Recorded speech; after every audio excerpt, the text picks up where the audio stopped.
Buenos días, buenas tardes, buenas noches. En este video vamos a hacer un breve análisis de lo que ha sido una nueva jornada de las eliminatorias sudamericanas, la número 14. Se ha llevado a cabo este día martes con resultados más que interesantes. Obviamente todas las luces se la terminó llevando a la selección argentina, que con una victoria contundente volvió 4-1 en condición de local a Brasil en un partido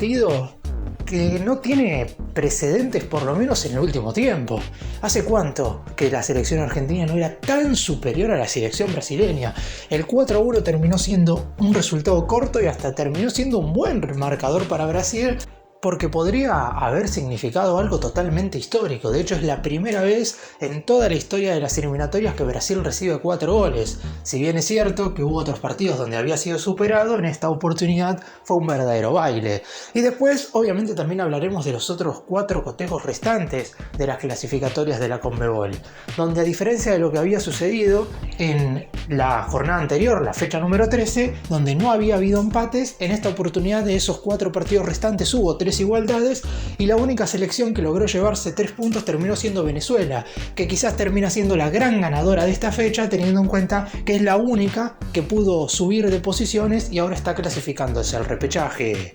Empecemos.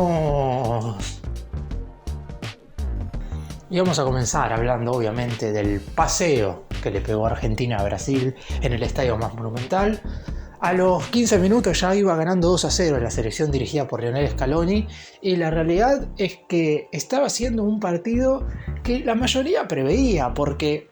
el DT del albiceleste había puesto 4 mediocampistas más Thiago Almada suelto, porque jugaron Paredes, Enzo Fernández, McAllister, De Paul y el hombre del Lyon, con Julián Álvarez como única referencia de área, mientras que Dorival Jr. decidió poner solamente 2 volantes de contención. Uno de ellos ni siquiera se puede llamar mediocampista de contención, porque Joelinton es más de ataque y de defensa, y Andrés solamente en lo defensivo. Y Argentina lo sobrepasó de todas formas en la mitad de la cancha. De nada sirvió que en la zona de ataque de Brasil jugaran Vinicius, Rafinha, Rodrigo, 3 jugadores de mucho renombre, aunque el mejor atacante sin ningún tipo de dudas de la canariña terminó siendo Mateus Cunha, que además de marcar el único gol del conjunto pentacampeón del mundo, también fue el único futbolista de Brasil, junto con el joven arquero Bento, que de no ser por él,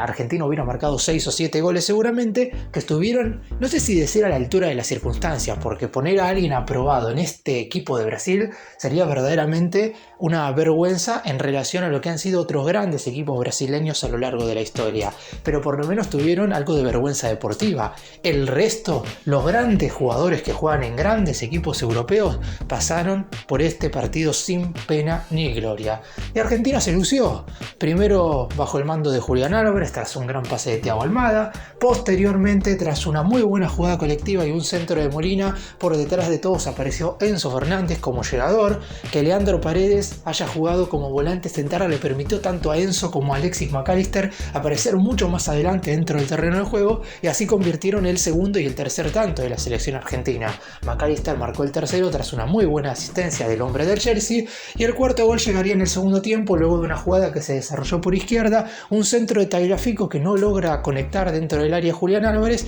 y que por detrás de todos apareció Giuliano Simeone para romperle el arco al guardameta brasileño y de esa manera decretar un 4-1. En el medio apareció el error del Cuti Romero, lamentablemente. Me parece que es el único yerro que ha tenido Romero con la camiseta de la selección argentina. En los 50 partidos aproximadamente que ha disputado, no recuerdo un fallo del Cuti Romero jugando con la albiceleste. En esta oportunidad lamentablemente falló, la salida fue muy lenta y hasta parece que se tropezó, y Mateus Cunha aprovechó en ese momento para darle el descuento a la selección brasileña. Aún así, no le sirvió absolutamente de nada a la canariña ese descuento que parecía que podía meterlo en el partido. Ni cerca estuvo Brasil de siquiera llegar al arco del Dibu Martínez como para intentar generar alguna situación de gol. Un paseo de una selección argentina que ya se había clasificado al Mundial previamente, porque el empate entre Bolivia y Uruguay había provocado que la albiceleste ya se metiera de manera directa en la Copa del Mundo, inclusive antes de disputar este encuentro, pero aún así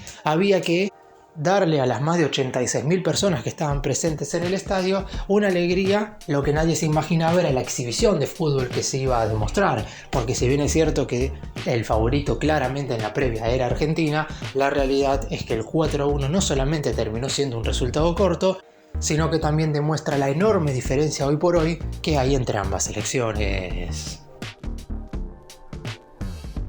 Y vamos ahora a repasar lo que fueron los otros 4 partidos de esta jornada. Es cierto que hubo algunos compromisos más que interesantes y en general fue una doble fecha de eliminatorias bastante atractiva en relación, si la comparamos sobre todo con otras jornadas de clasificatorias de la Conmebol rumbo a la Copa del Mundo, que a lo mejor no terminaban siendo tan atrapantes, pero por lo pronto esta fecha terminó siendo bastante entretenida, sabiendo que los 6 clasificados de manera directa al Mundial están prácticamente establecidos. En la altura de Bolivia, el equipo del altiplano no pudo con Uruguay. Lamentablemente, el conjunto verde desperdició una oportunidad, porque si Bolivia ganaba este partido, todavía le quedaban 2 encuentros más en condición de local en los últimos 4 cotejos que tienen que disputar, y en base a eso podría ilusionarse con ir inclusivamente de manera directa a la Copa del Mundo, porque le hubiera descontado 2 puntos a Colombia, que posteriormente iba a terminar empatando con Paraguay. Sin embargo, un Sergio Rochet impenetrable en el arco de la selección charrúa evitó que los dirigidos por Marcelo Bielsa se fueran derrotados de la altura y de los más de 4.100 metros en los cuales se disputó el partido. Un 0-0 que, más allá de que no tuvo goles, terminó siendo bastante atractivo, sobre todo por la gran cantidad de jugadas de gol que generó Bolivia y que no pudo convertir. Y el gran ganador de la fecha terminó siendo la selección de Venezuela, que volvió al triunfo después de muchísimo tiempo, desde el 2023 que la Vinotinto no ganaba un duelo por eliminatorias, y llegó en el momento justo. Estas 3 unidades ante Perú, primero que lo alejan del equipo al que venció en esta jornada, porque en caso de que los peruanos hubieran derrotado a los venezolanos en condición de visitante, los hubieran superado en la tabla de posiciones. Pero por suerte, un gol de Salomón Rondón, el histórico artillero venezolano, sobre el final de la primera parte de penal, terminó decretando que los dirigidos por el argentino Sergio Batista se impusieran por 1-0 y terminaron siendo los grandes ganadores de la jornada, porque gracias a este triunfo, ahora vamos a repasar la tabla de posiciones, están hasta este momento en la repesca internacional. El mejor partido de la jornada, más allá de ya lo mencionado en Argentina-Brasil, terminó siendo el Colombia-Paraguay, que se dio en el Estadio Metropolitano de Barranquilla. Si bien es cierto que los cafeteros, siendo locales, en general son una selección muy pero muy fuerte, la realidad es que Paraguay, cada vez que tiene que visitar Colombia, termina obteniendo un muy buen resultado, y esta vez no fue la excepción. Los dirigidos por Gustavo Alfaro venían de 7 partidos sin perder y parecía que se iban a llevar su primera derrota, porque a los 15 minutos de la etapa inicial ya iban perdiendo por 2-0 con un gol de Luis Díaz a tan solo 40 segundos de iniciado el partido y un tanto de John Durán. El gol de Junior Alonso en el tercer minuto de descuento de la etapa inicial puso el descuento que hizo que los paraguayos se ilusionaran con empatar el encuentro en la segunda parte, y así llegó de la mano de un Julio Enciso que estuvo verdaderamente imparable en la segunda mitad, y de esta manera los paraguayos empataron el duelo 2-2 de manera definitiva. Y en el último partido Chile desperdició otra oportunidad. Digo esto porque, más allá de que es la selección que sin lugar a dudas peor juega en estas eliminatorias, Ecuador no puso tanta resistencia como lo había hecho en otras oportunidades, porque los ecuatorianos solamente perdieron 2 partidos en estas eliminatorias, y fueron 2 duelos que lógicamente podrían perder contra Argentina y Brasil de visitante, y la realidad es que en esta oportunidad Chile pudo hacerle frente, pero hubo momentos en los cuales la falta de jerarquía, sobre todo que hoy por hoy está teniendo el equipo de Ricardo Gareca en ofensiva, se notó y mucho. Un 0-0 que obviamente deja pésimamente parado a Chile, porque no puede salir de su último lugar, y si bien antes de esta jornada estaba a 4 puntos del repechaje, en esta oportunidad se encuentran a 5 y cada vez más lejos de la Copa del Mundo. Y repasamos ahora la tabla de posiciones de las eliminatorias sudamericanas. Así como ven en pantalla, se encuentra la clasificación luego de la jornada número 14. Quedan tan solo 4 fechas. Las 2 que se estarán disputando en junio, que la vamos a estar repasando sobre el final de este video, y últimas 2 fechas en septiembre. Argentina lidera cómodamente las eliminatorias sudamericanas, 31 puntos tienen los dirigidos por Lionel Scaloni, ganaron 10 de los 14 partidos que jugaron y convirtieron 26 goles, siendo la que más ha anotado en este proceso clasificatorio rumbo al Mundial 2026, y además también está decirlo, es la primera clasificada por parte de la Conmebol al próximo Mundial. En el segundo puesto aparece Ecuador, que es la selección que menos goles ha recibido. Los de Sebastián Becasese tan solo han recibido 5 tantos en 14 partidos, casi un promedio de un gol recibido cada 3 encuentros. Sin lugar a dudas, la defensa más sólida de toda la eliminatoria, solamente 2 derrotas en esos 14 partidos, y además hay que tener en cuenta que si nos guiamos por los resultados, 7 triunfos, 5 empates y 2 caídas, Ecuador debería tener 26 puntos. Sin embargo, la FIFA en conjunto con la Conmebol le quitaron 3 unidades por la mala inclusión de un futbolista rumbo a Qatar. Debido a eso no tienen 26 puntos, sino que tienen 23. En la tercera, cuarta y quinta colocación aparecen 3 países, todos con la misma cantidad de unidades. Uruguay, Brasil y Paraguay tienen todos 21 puntos, aparecen en este orden por la diferencia de gol. Uruguay tiene más 7, Brasil tiene más 4 y Paraguay tiene más 2. Es cierto que a la hora de clasificarse al Mundial es lo mismo hacerlo en el tercer lugar que en el quinto. La realidad es que muy seguramente durante la fecha FIFA de junio no tengamos solamente una selección más clasificada por parte de Sudamérica, sino que tengamos 3 o 4, y seguramente en el combo ingresarán todos estos países que tienen la misma cantidad de puntos. En la sexta colocación aparece Colombia con 20 unidades. Si el equipo cafetero le hubiera ganado a Paraguay, estaría en la tercera posición, porque salvo por Argentina, que se despegó, y por Ecuador, el resto de las selecciones están todas muy juntas. Si el proceso clasificatorio tuviera el mismo formato en lo que respecta a cupos que en las anteriores eliminatorias, es decir, se irían de manera directa 4 al Mundial y el quinto iría al repechaje, estaríamos teniendo unas eliminatorias verdaderamente más apasionantes desde ese punto de vista. Pero como clasifican 6 de manera directa, Colombia se puede decir que está bastante tranquilo, porque Venezuela necesita ganar los 2 duelos en junio y Colombia perder sus 2 partidos como para sobrepasarlo en la tabla de posiciones.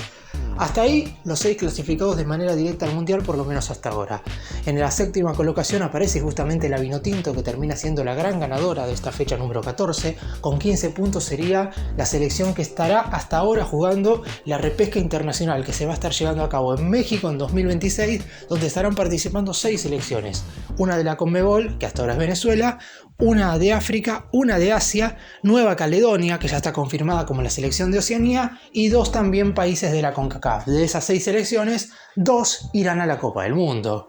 Y por último, los 3 países que hasta ahora están quedando absolutamente afuera de todo son Bolivia con 14 puntos, que si gana los 2 partidos de local podría llegar a 20 y ahí mantendría alguna esperanza de por lo menos ir al repechaje, y Perú y Chile sin lugar a dudas son los 2 peores de estas eliminatorias, ambos tienen tan solo 10 unidades.